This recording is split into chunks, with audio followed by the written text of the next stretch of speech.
Morning, all.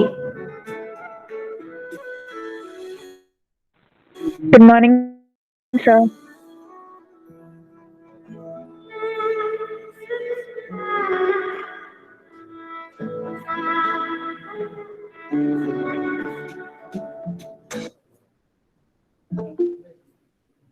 Good morning. Good morning, sir. Morning, sir. Hello.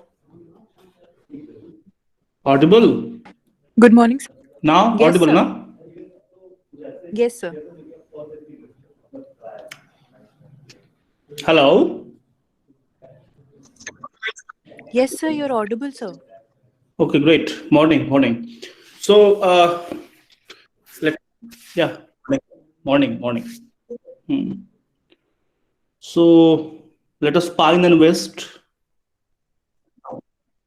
Yes, thank you so much. So, we were just pioneerously, concurrently resuming unfinished. I'm referring to Lucky's speech. I think I was clear enough to make you understand the overall implications of the meaningfulness has been conceived as meaninglessness, and this is the philosophy of Samuel Beckett as far as human life is concerned, and well explicated through Lucky's speech. I was talking about that speech, and I also told you to speak on that. So, if you have something to ask, you can ask. Otherwise, you have to be the lucky himself, herself, and please come up with your own perceptions. How do you correspond and how do you relate yourself to the keywords of Lucky's speech? Yes,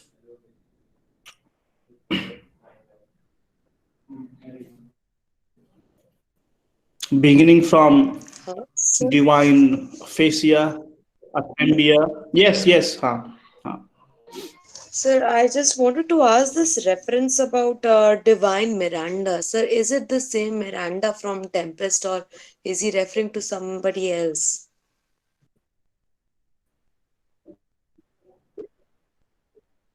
No, I mean, it has Miranda can be anybody, right? But it shows that how he has been using Shakespearean Miranda. Miranda, if you take the famous figure of speech that we call at metonymy, yes, yes, na, metonymy. Then can we talk about Miranda in terms of the Tempest? And if we can do that, can we talk about the Tempest in terms of Brave New World? And what about the Brave New World and its implications and meanings in the later half of 20th century? Getting right? So the Yes, sir. kind of utopia, right? The kind of utopia, the kind of godly human beings. You remember that? All the sky has fallen and all the angels are on the earth, right? So what could have been the implication of that tempestian um, norm or tempestian revelation, tempestian anagnorisis in terms of Aristotle, of that in the later half of 20th century, right? So, be it God, be it Miranda, be it Brave New World, be it Enlightenment, be it just just look at the speech, and I'm quite sure that you must have gone through the text once at least, especially Lucky's speech.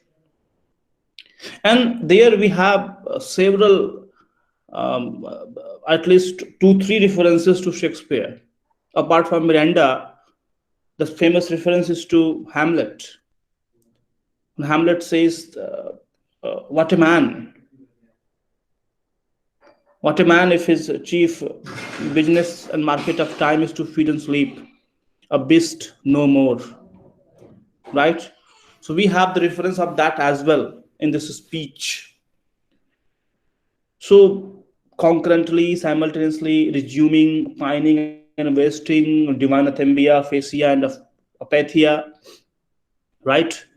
Resume again. So it has all been the, and I just also told you to relate it to Harari's book Homo Deus, which has been a very contemporary in its meanings and its renderings. So somewhere, in a rough way, in a general way, the concerns of either first human beings or the concerns of the human beings like Beckett in the wake of Second World War, or the concerns of Saurabh and Prachi in the Corona wave, in the Corona wave, and you all, they all more or less have been same and similar, same and similar. In spite of this similarity, striking similarity, we all claim to have our renewed faith in reason, renewed faith in logic, renewed faith in enlightenment. But it's a serious bracketing, serious underlining, serious undermining, serious italicizing, serious bold, right? The whole, and it simply asks us and simply invites us to consider and reconsider whether have we made any progress at all. Yes, the answer is yes, no issue with that, right? But the point is, in spite of all the progresses which we have been claiming to make, we still have to go far away. And be it Second World War, be it Armenia versus Azerbaijan. I mean, you just look around yourself. We have been, all of us, all of you, all of us have been so lucky to have a conscience of our own self, and we can easily relate to the meaninglessness of life or meaningfulness of life, whether the glass is half full or the glass is half empty. It depends on your perspective, right? So you can well think of the insinuations, suggestions, and gestures of Beckett and Lucky. Yes.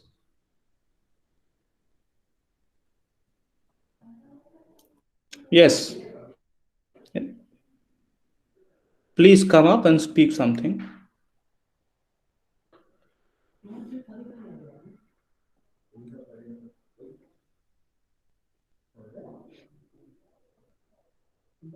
Hello. Anybody, please come up.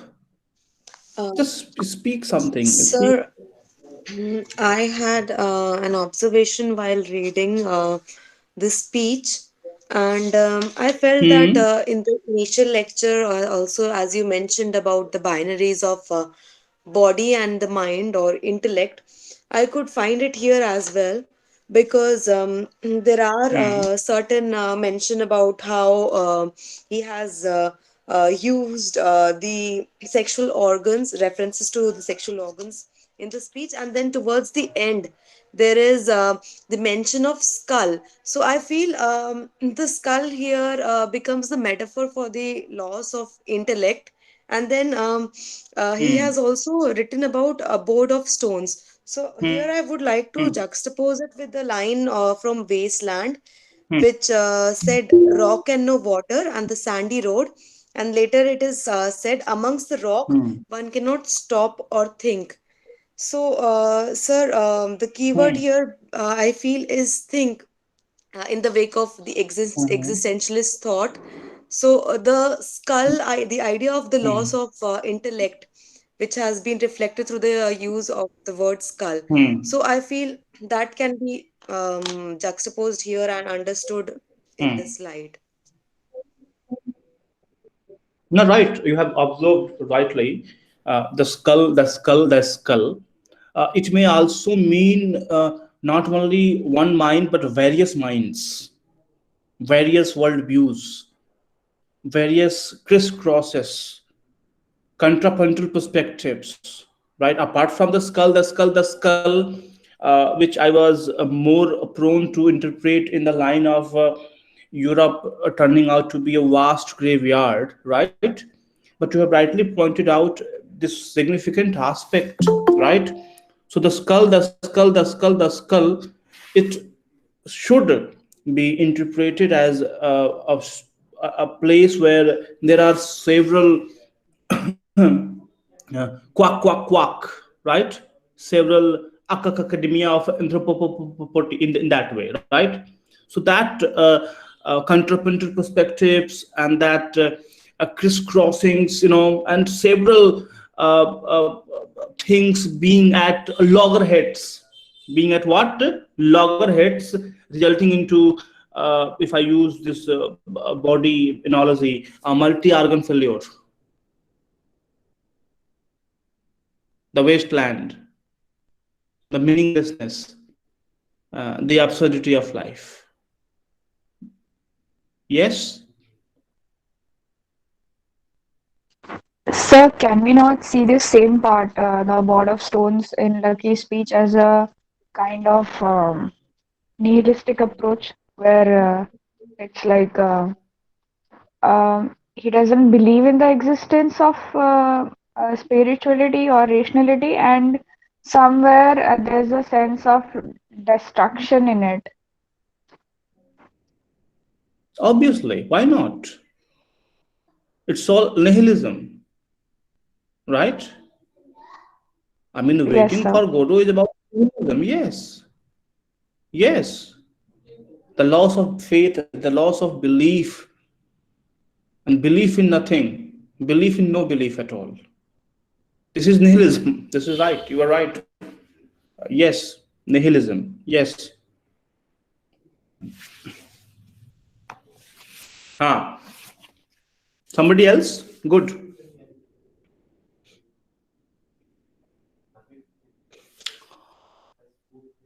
Pritha Mukherjee, where are you? Are you Yes, there? sir. Yes, sir. Speak up something. Yes. Sir, in Lucky's speech, we can see that the wasteland of the Second World War is very dominant in his speech. When he refers to Mm-hmm. the fire firmament, referred it as the Nazi Mm-hmm. concentration camps, the Right. Holocaust. Uh, so Mm-hmm. that is Holocaust. Yes. something referred. Mm-hmm. So even in the skull of Connemara, that the graveyard, white bodies, that could be referred here. Mm-hmm. Okay. Okay. Okay. Mm. Agrawal, Akshita. Yes, sir. Yes, sir. So we have been Yes. talking about loss of faith and loss of religion in the speech given by Lucky. So and Mm-hmm. listening to the gibberish language of in the way Lucky is speaking, there's also a very direct reference to one of the stories by Sadat Hassan Manto, Toba Teksi, and there also So this hectic. gibberish is yes. Oh, great. Yeah. So I felt this gibberish is actually his emotional outburst because he's also talking about a personal God and how the Hmm. authority of God is being questioned over here because for him, for Lucky, Pozo is supposed to be his God. So he's directly Hmm. questioning the authority of God even for a tram driver or for puncher Hmm. and botman. He's saying even for them, God Puncture, is right. questionable. So I felt Hmm. that even, and this quaw, when he says this the idea of gibberish is actually his emotional outburst, because he cannot express, his language is not understandable to us, but that is what is his emotions, his feelings for. And we say that he wants his God to be able to realize that what he feels, the idea that he's being Hmm. deprived of something, and him questioning God is very prominent in the age that he is in the age that the play has been written. Because both ways we can see that Hmm. Beckett is also pointing out towards what is happening in the society with the world wars going on, and where is God and where is his divine intervention. And for people like Lucky Hmm. who have been forced into slavery, where is God's divine intervention for them? So they are directly, Hmm. he's questioning the authority of God and personal God also, because the idea of pagan worship and their customs and religions in for people who were, I'm using the umbrella term of Africa, so they had a very Hmm. different way of worshipping their god. So I felt this personal god Hmm. is actually his reference to the idea of his own religion, that how they were Hmm. worshipping god and how that has been Hmm. manipulated over here when he's talking to Lucky Hmm. and they're waiting for Godot. Right. Hmm. So your observation also propels me to think it in a different way as well, and that difference is, can we talk about Lucky's speech, or can we talk about the whole play, at least until first act, as a site, as a text which undermines the associations of language itself. Language traditionally has been, if you have, no, yes, I have been talking about the structuralism, right? And we all have come to know that language helps us to make a sense of the world. Is language performing its function well here? Or Samuel Beckett has been using language as not being adept, or not being in a position to express this human predicament? What do you think? Language and its inability. Language and what? Its inability to express the predicament. Can it be seen? Can we interpret Lucky's speech in this light as well? Yes. Yes, sir, because over here, the half of the speech of Lucky at times is not interpretable. But was he what he is saying using his thinking at is very much relevant for him. So it's the Hmm. inability of superior master's language, English, not saying English, but his the master's language, that he is not able to Hmm. understand what the slave is saying. It's not the slave's derogation or the one who is using the master's language to abuse him or to insult him. It's not his drawback, it's the drawback of the master. Right. Hmm. So yes, uh, good. Hmm. Srishti, is Srishti here?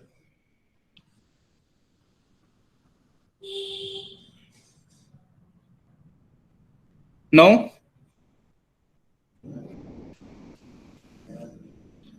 Binita, Shahina, Lopamudra. Yes, Lopamudra, are you here?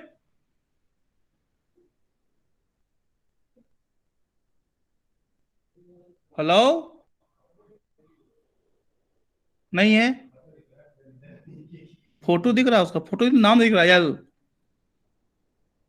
चलो कोई बात नहीं भाई, मस्ती है।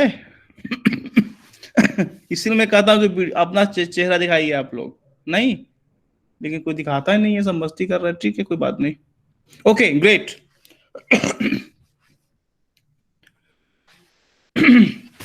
Okay, so thank you so much for your observations.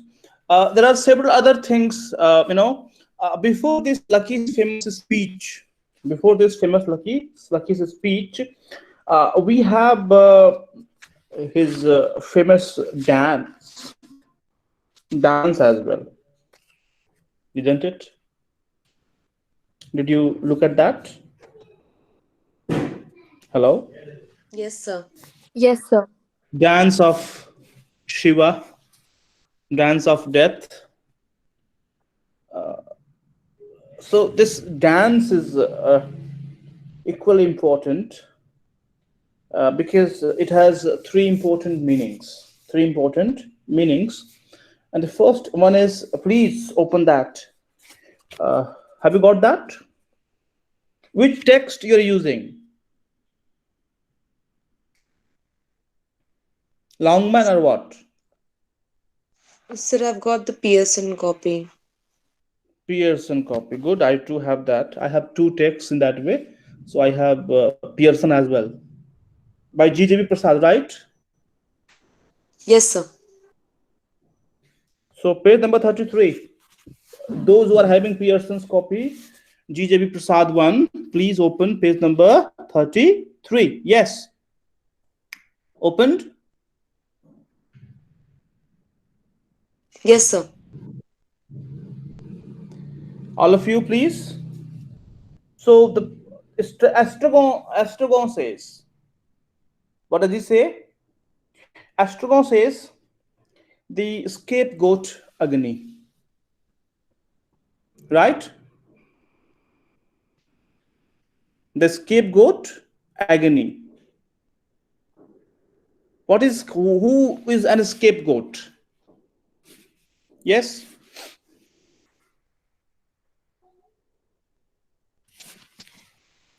Tell me. Scapegoat. So Sir, someone, Huh? Someone? so someone used like a bait to escape a situation. A sacrificial victim, right? Yes, sir. Sacrificial victim. So scapegoat agony.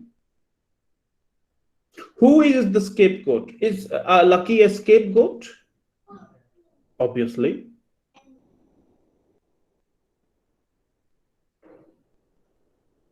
In what way he is turning out to be a scapegoat?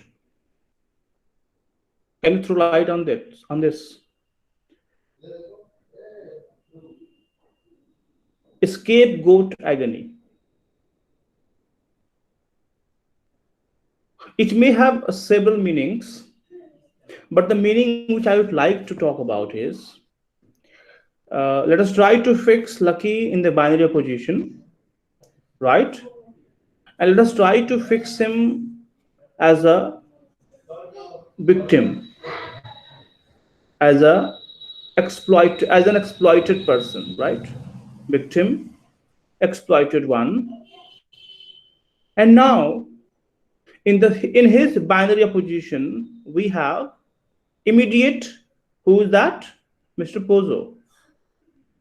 And now whatever Pozo has in Act 1, in terms of the paraphernalia, the associations, symbols, activities, which make him Pozo, which make him presentable,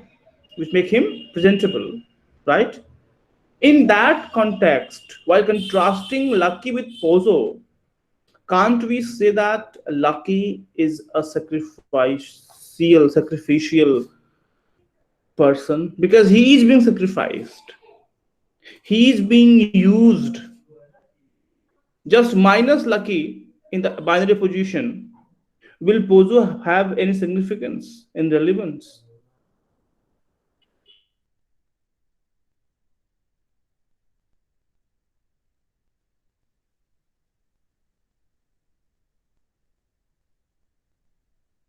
Lucky.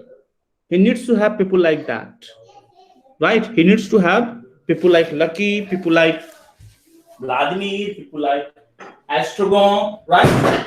And in that way, right, we have to understand the Astrogon's rendering of that, as he says, Pozo says, he used to dance, he used to dance, right?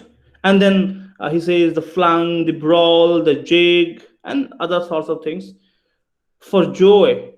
Now that's the best he can do. Do you know what he calls it? And then Astragon says he may be calling it the scapegoat agony. This is the perspective of Astragon, because Astragon has been a little more sensitive. Though he has been the one which we have talked about, he has been the one who has been pointing out to the sore of the blood is coming out from the neck, right? So this is the perspective of Astragon, the scapegoat. And when you look at the characters in the Second World War, the characters here on the stage and the people who were involved, you do. Let me tell you one thing that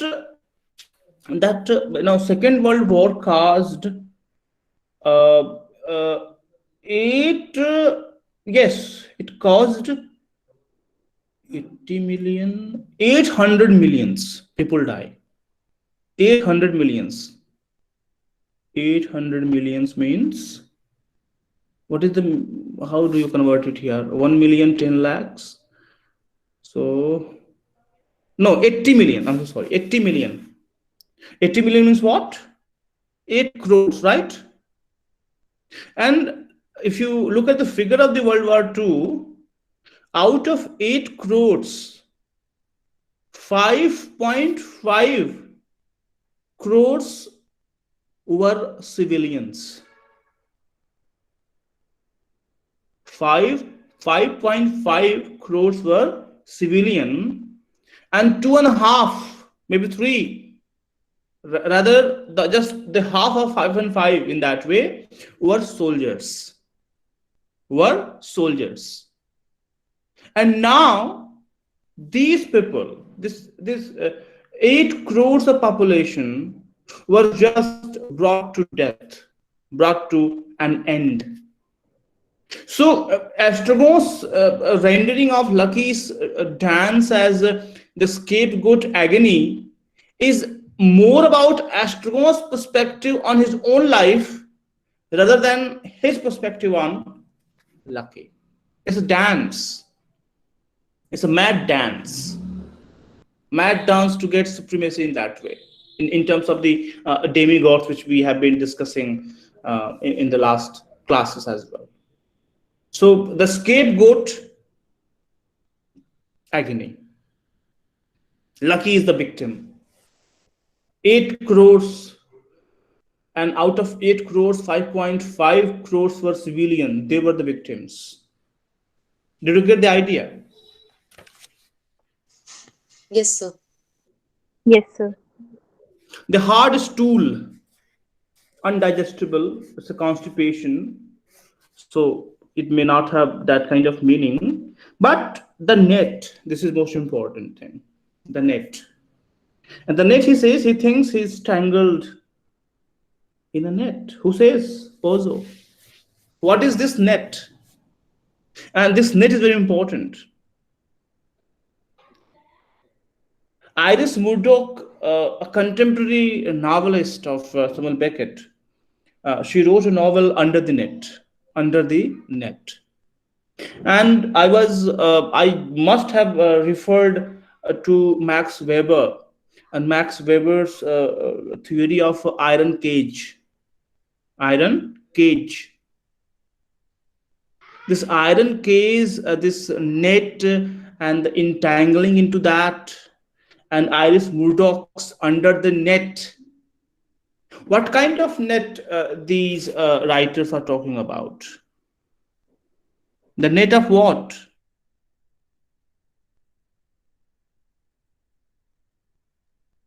What?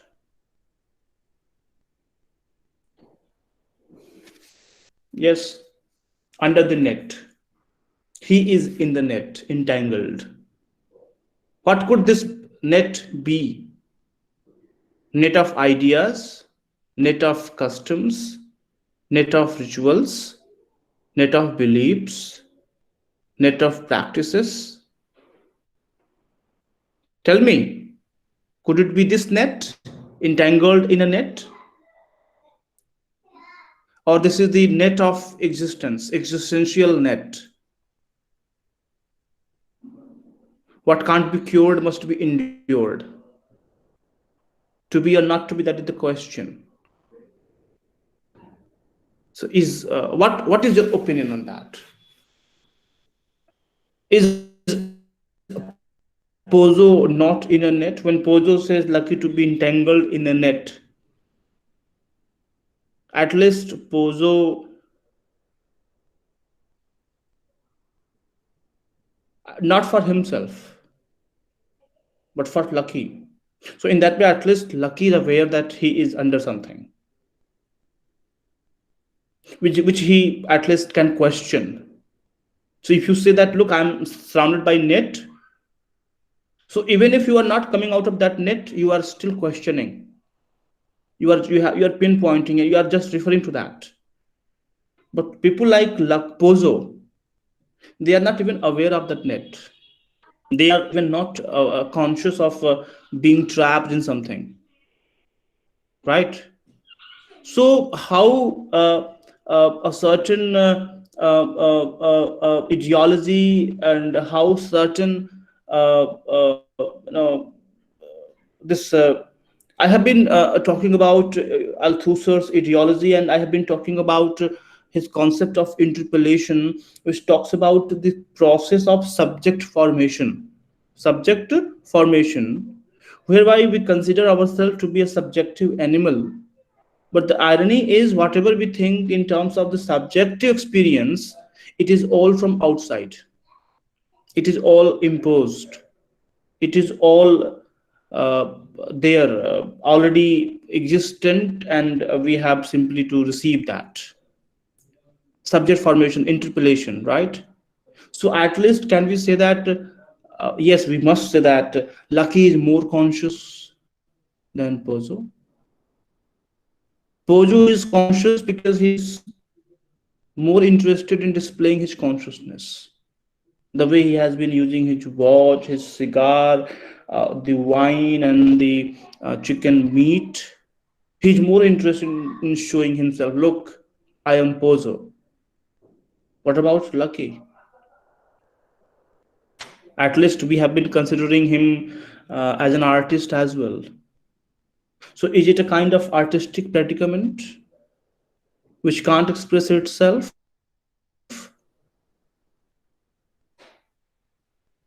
Or is it a kind of a predicament about which Lucky is well aware? And when he is given a chance to speak, he speaks uninterruptedly, continuously, without a single comma, full stop, or even any kind of colon and semicolon. Can we talk about all these things? What is your perspective? What's your suggestion? Yes.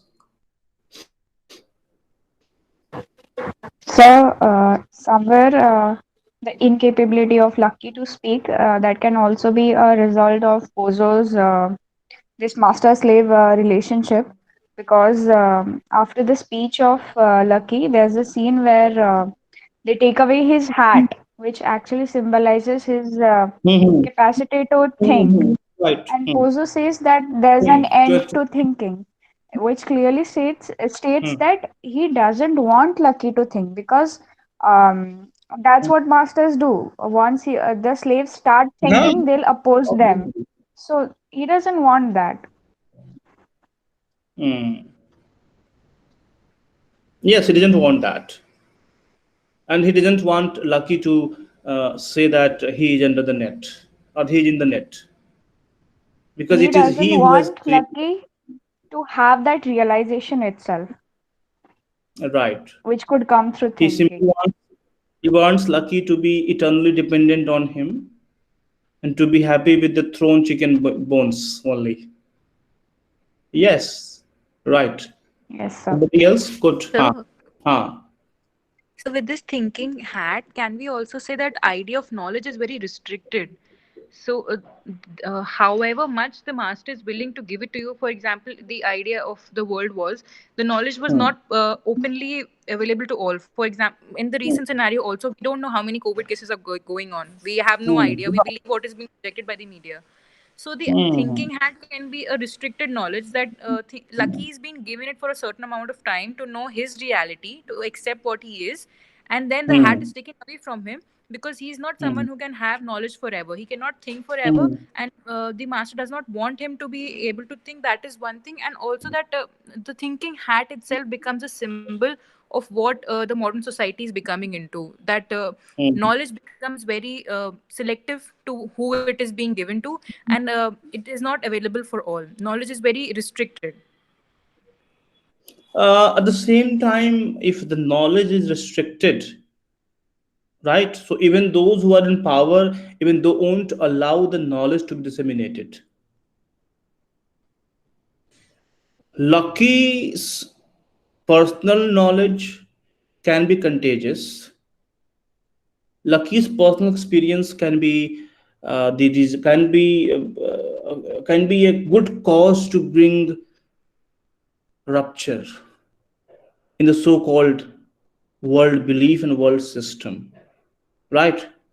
So if we are talking about this text at all to be a postmodernist text, so can we talk about the personal knowledge, personal experience, the personal utterances in the domain of postmodernism, and especially when a person like Pozo, who has a sense of superiority, has a sense of belongingness, right, has a sense of world intact, not in the positive way. If you look at him from the Becatian perspective, right? So how would he allow, or how would he give a permission to any kind of speech or any kind of activity which is utterly personal in that way?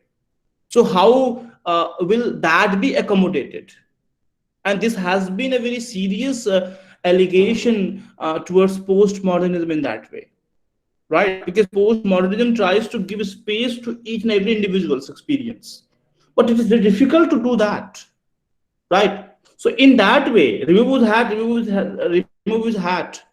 It that can it be taken as a kind of a strategy where the bourgeoisie or those who are in the process to construct meaning, the meaning is always constructed. If you shall be reading cultural cultural studies in that way, then there shall be coming across different strategies whereby the knowledge is being constructed, the identity is being constructed, the meaning is being constructed, everything just is a result of construction. So how would the Pozo allow Lucky to speak something which is against the grain, against the prevalent ideas, against the prevalent belief system? Yes, Akshita, what do you think? Yes, sir. Yes, sir. Right. So, yes, knowledge is limited. This is a very scandalous statement, right? Because this, Sir, huh, sorry, sir, please continue.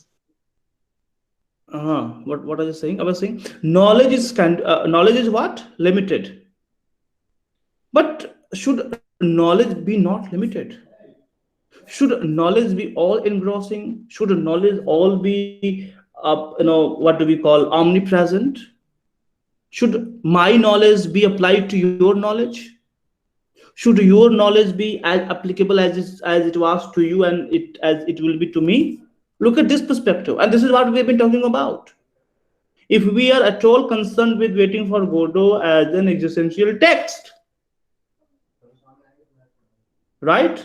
If we are at all taking waiting for Godot as an existential text, then certainly it will talk about personal knowledge, personal individual approaches.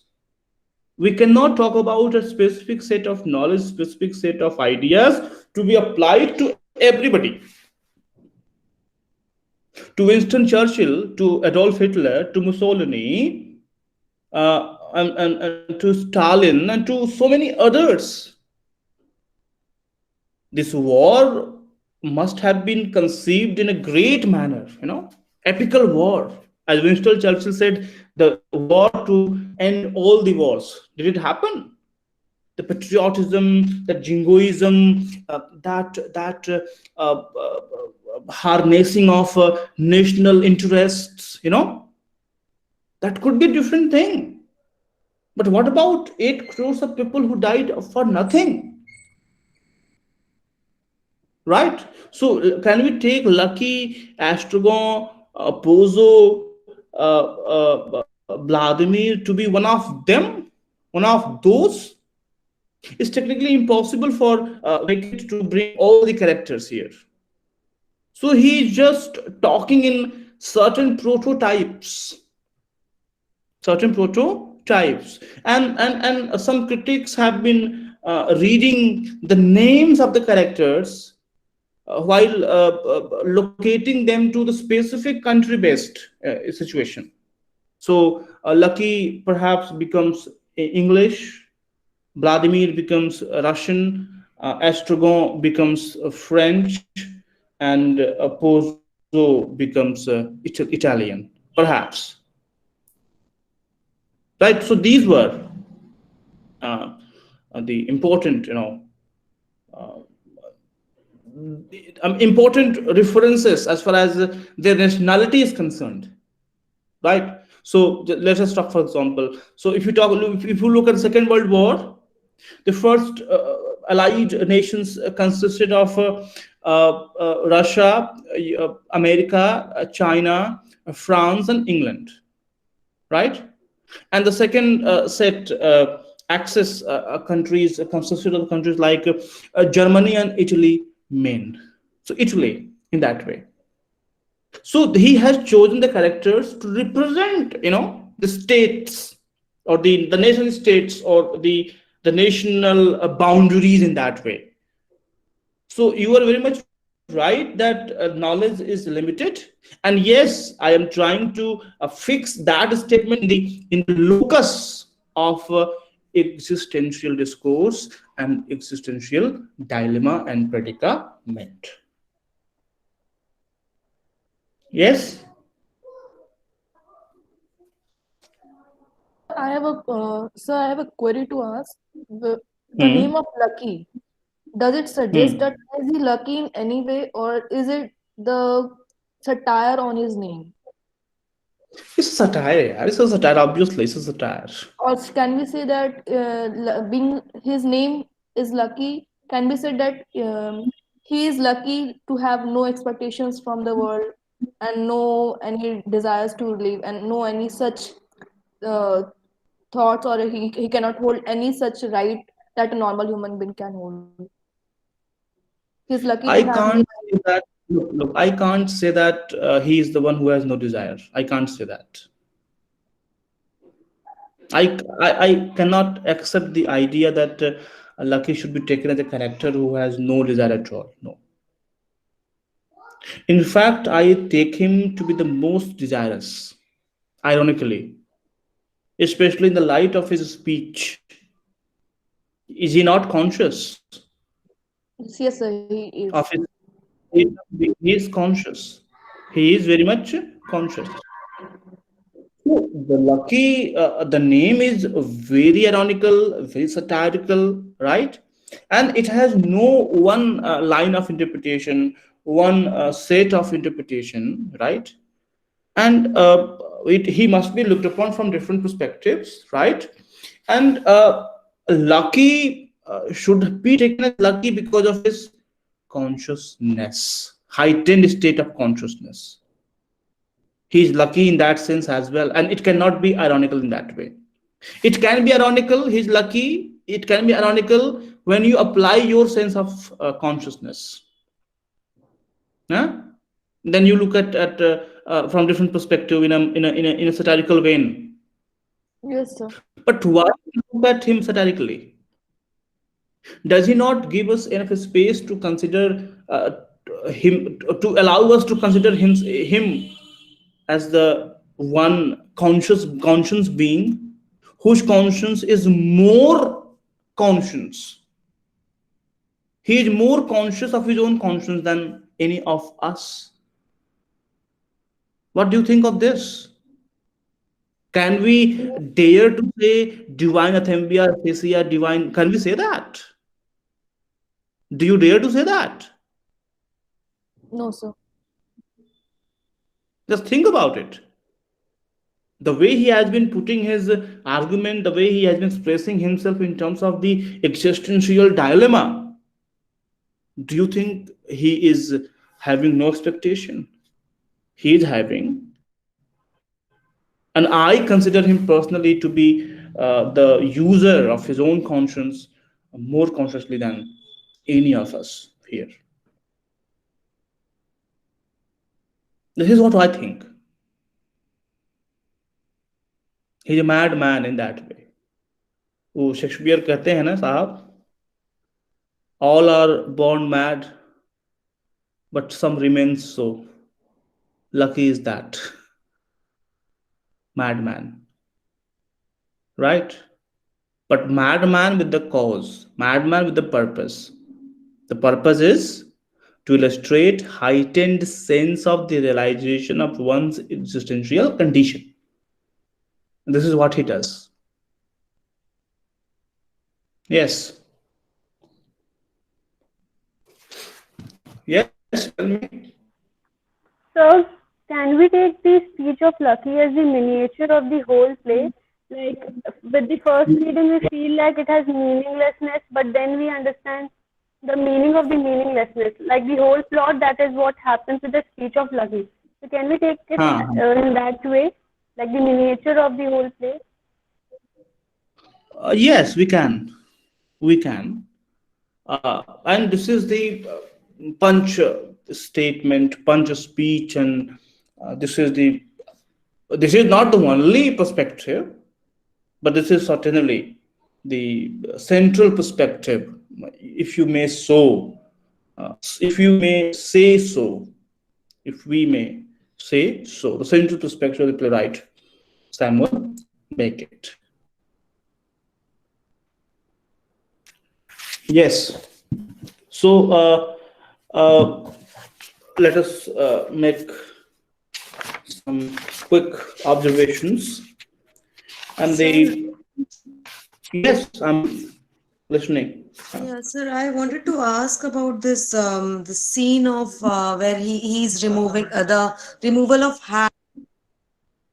Sir, I think what I feel is given the relationship between Pozzo and Lucky, can this not be analyzed in the light of what Said said in his essay Orientalism about the epistemological control of the colonizers over the colonized? Say it again. Your context. I mean, except Saeed, what are you talking about? I have understood Saeed, but in what way you are talking about that? Yes, please, Sir, once again. yeah, the epistemological control of Pozzo over Lucky. Lucky. So I can that be Yes, analyzed? this is very much right. Epistemological violences, right now? Or as if I have to refer to Jacques Derrida talks about the concept of violent hierarchy. Violent? Are you listening me? Listening to me? Yes, sir. So epistemological violence, and he talks about Derrida talks about what? Violent hierarchy. Violent hierarchy. And for his major discourses, Said has been heavily influenced by Jacques Derrida. So it can be, it must be epistemological violence. Yes, it can be, it should be. Yes. So you have to read Said in this semester or what? No, no. Next semester, sir. Okay, great, good progress then. Huh. So now let me come to the last of the first act, and we have a messenger, the boy as a messenger, messenger of God, and the messenger of God looks after goats, and he's rewarded well, and his brother is looking after sheep, and he's punished. Just the inversion of the biblical, right? Biblical episode where in Bible we see the sheep caretaker is taken good care of. He's being rewarded, and the goat is being punished. But here it is just opposite. Can we say that this violent hierarchy has been put into a kind of displacement where all the good deeds and good acts are slightly put into brackets, right? And they are like the sacrificial scapegoat agony. They are under the net, under scrutiny, under the wrath of the demigods. And those who are vicious, those who are evil, and those who are of that kind of, traditionally bad, they are being rewarded, they are being promoted, they are being taken good care of. First one, this perspective, and the way waiting for Godot having a beard, and as we have seen bearded God in Lucky's speech, right? So once again, the Godot episode is brought back in the hope to meet him in near future, but he will not come today. He might come next day, and then in between several dialogues, several discourses, and in the last, Astragon says, "Well, shall we go?" And Vladimir, "Yes, let's go." But they don't depart. They don't move. Again, waiting for Godot. Yes.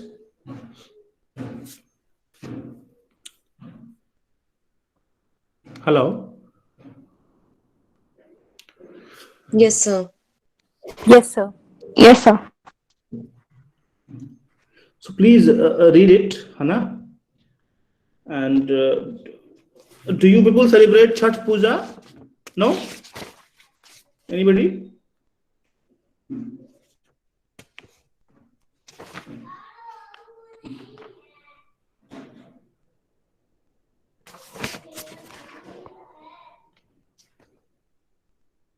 Anyway, so please, that's all for today.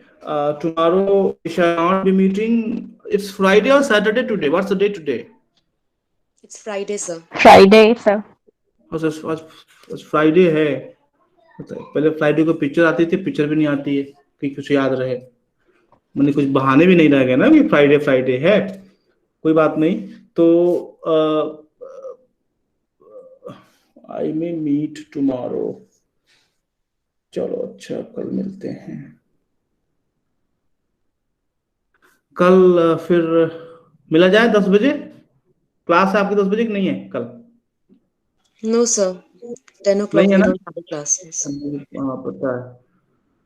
So let us meet at 10:15. 10:15 tomorrow, right?